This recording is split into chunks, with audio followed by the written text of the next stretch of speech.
Hi everyone, my name is Maria. I am the co-owner of Passport Vintage, a brick and mortar vintage shop in Austin, Texas. And if you followed or watched any of my old videos, one of the main questions that I kept getting asked was, where do vintage shops get their clothes from? I just wanted to show real quick this really cool scrunchie. It's from a collab that Passport did with Room Shop Vintage. Anyways, it's really cool.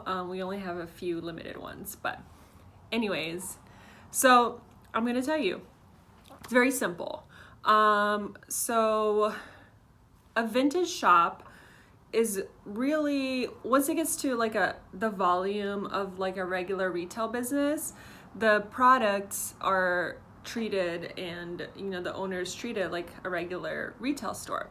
So just like any other regular retail clothing stores, there are wholesalers. So you can buy vintage clothes from wholesale vendors.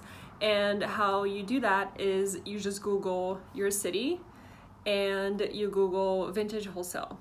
If you're not in a major city, I would Google like the closest major cities to you, like New York City or Los Angeles, vintage wholesalers, and then you will find a wholesaler that sells vintage clothes, and then you can buy from there.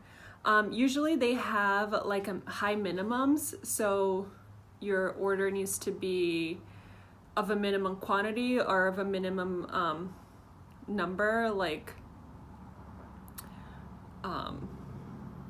you know what I mean. You have to buy a certain amount, that's what I'm trying to say. So that's one way to do it. Another way to do it is, usually if you're a vintage shop owner, you kind of have ties in the vintage community.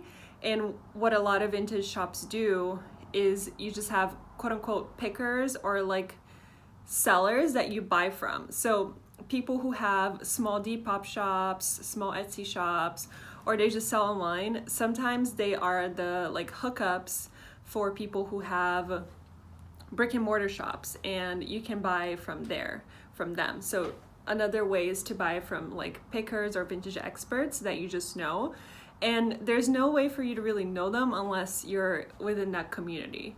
So that's another one.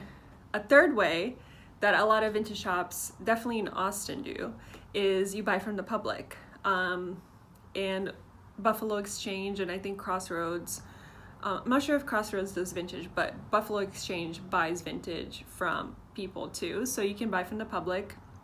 We don't do that at Passport, but there's definitely a lot of vintage shops that do. And yeah, and then the fourth way is if your own shop employs a person that is the picker for the shop or the buyer for the shop, and then they either physically go to thrift stores or bin stores. Bin stores are like by the weight stores where,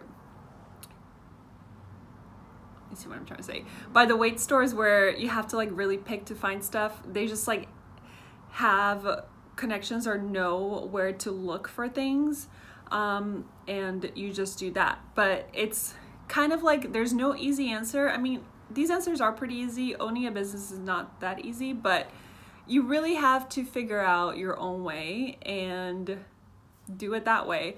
At Passport, we have very strict buying rules.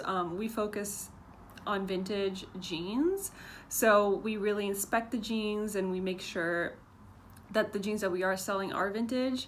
And also, we wash and clean all of our clothes, and everything in the shop is ready to wear.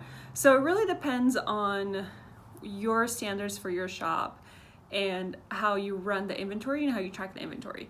But yeah, there's really no mystery. Those are the ways that you can find stuff or find clothes or buy inventory for a vintage shop. If you have any questions, please let me know. Follow me on Instagram, link below. Follow my shop on Instagram, link below. And I hope this answered all the questions for y'all. Bye.